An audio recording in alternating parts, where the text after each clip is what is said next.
Урматтуу мусулман митога, Рамазан айында күнүгө барыңдагы тахажжуд, ооза чардан мурда 2 рекет намаз окуң.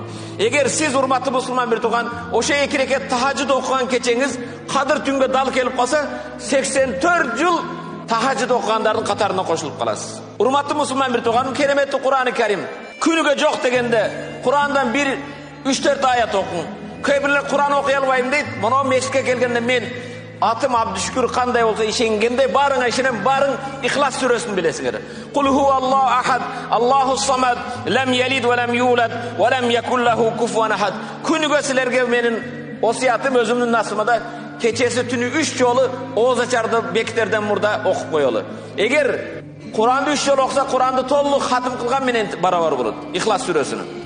Эгер сиз урматтуу мусулман бир туган ошо Кур'ан окуган кечеңиз кадыр түнгө дал келсе, 83 жыл 4 ай хатым Кур'анды кылган болосуз, машалла.